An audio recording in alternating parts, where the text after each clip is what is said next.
যদি বলি এবারের ব্যালন ডিওর জেতার ক্ষেত্রে সবচেয়ে বেশি ফেভারিট কে, সেক্ষেত্রে এই তালিকার শুরুতেই আপনাকে Vinicius Junior, Jude Bellingham, Mohamed Salah কিংবা হ্যারি কেইনের মতো নামগুলোকে বাদ দিয়ে দিতে হবে।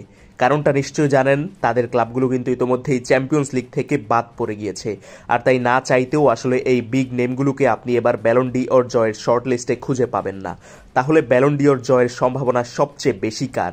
এই তালিকায় সবার উপরে রয়েছেন বর্তমানে ব্রাজিলিয়ান উইঙ্গার রাফিনহা।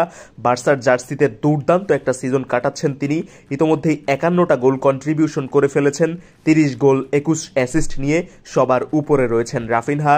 যদি বার্সেলোনা লিগ শিরোপা, চ্যাম্পিয়ন্স লিগ জিতে যায়, তবে এই দৌড়ে রাফিনহাই সবার উপরে চলে যাবেন। এরপর আরও একজন বার্সা বয় রবার্ট লেভানডস্কির নামটাও নিতে হবে। ইতোমধ্যেই লেভানডস্কি 40টা গোল করেছেন, 3টা অ্যাসিস্টও আছে তার, সব মিলিয়ে 43 গোল কন্ট্রিবিউশন নিয়ে রাফিনহার পাশাপাশি রবার্ট লেভানডস্কিও কিন্তু এবার ব্যালন ডিওরের অন্যতম যোগ্য দাবিদার। সেক্ষেত্রে চ্যাম্পিয়ন্স লিগ জিতে ফেললে রাফিনহার সঙ্গে লেভানডস্কিরও একটা ফাইট দেখা যেতে পারে ব্যালন রেসে। একই সঙ্গে লামিন ইয়ামাল কিংবা পেদ্রির নামগুলোও আমাদের মাথায় রাখতে হবে, তারা সবাই কিন্তু ব্যালন রেসে উপরের দিকেই আছেন। এরপর যেই নামটা সবচেয়ে বেশি করে আসবে, নামটা উসমান ডেম্বেলে। পিএসজিতে কি অনন্য অসাধারণ একটা সিজন কাটাচ্ছেন ডেম্বেলে। ইতোমধ্যেই লিগ শিরোপা নিশ্চিত হয়ে গিয়েছে তার ক্লাব পিএসজির, এবং একই সঙ্গে চ্যাম্পিয়ন্স লিগের সেমিফাইনালেও আছে তারা। যদি পিএসজি চ্যাম্পিয়ন্স লিগ জিতে যায়, সেক্ষেত্রে সবচেয়ে বেশি ব্যালন জয়ের সম্ভাবনা ডেম্বেলের ক্ষেত্রেই বেড়ে যাবে।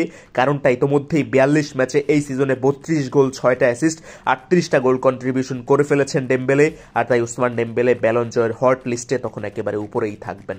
এরপর লাউতারো মার্টিনেজের কথাও বলা যায়, হয়তোবা অন্যদের চেয়ে গোল অ্যাসিস্টে মার্টিনেজ কিছুটা পিছিয়ে আছেন। 26টা গোল, 6টা অ্যাসিস্ট, 32টা গোল কন্ট্রিবিউশন আছে তার। তবুও মার্টিনেজ যেভাবে ইন্টার মিলানের মতো দলকে চ্যাম্পিয়ন্স লিগের সেমিফাইনালে নিয়ে এসেছেন, এবং তার দল কিন্তু লিগ শিরোপা জয়ের দৌড়েও খুব ভালো মতো আছে। সব মিলিয়ে লাউতারো মার্টিনেজের ইন্টার মিলান যদি লিগ শিরোপা এবং চ্যাম্পিয়ন্স লিগ বগলদাবা করতে পারে, সেক্ষেত্রে লাউতারো মার্টিনেজও কিন্তু চ্যাম্পিয়ন্স লিগ শিরোপা জয়ের বদৌলতে ব্যালন ডিওর জিতে ফেলতে পারেন। এবং যেভাবে তিনি নেতৃত্ব দিচ্ছেন, যেভাবে মহাগুরুত্বপূর্ণ ম্যাচে এক একটা গোল করে দলকে জেতাচ্ছেন, সেক্ষেত্রে লাউতারো মার্টিনেজেরও খুব ভালো সম্ভাবনা থাকবে চ্যাম্পিয়ন্স লিগ বা ওভারঅল সবকিছু মিলিয়ে ভালো একটা সিজন কাটানোর পরিপ্রেক্ষিতে ব্যালন জয় করার জন্য। তবে এই স্টেজে দাঁড়িয়ে আমি সবচেয়ে বেশি প্রাধান্য দিব রাফিনহা এবং উসমান ডেম্বেলেকে। আমার কাছে কেন যেন মনে হচ্ছে সিজন শেষে এই দুজনের একজনের হাতেই এবার ব্যালন ডিওর ট্রফিটা উঠতে যাচ্ছে। আপনার কি মনে হচ্ছে? আপনার ওপিনিয়ন কমেন্ট করে জানাতে পারেন। ফুটবল রিলেটেড ভিডিও পেতে অবশ্যই ফুটবল উইথ নাসিম চ্যানেলটা সাবস্ক্রাইব করে দিয়ে আমাদের সঙ্গেই থাকবেন। ধন্যবাদ সবাইকে।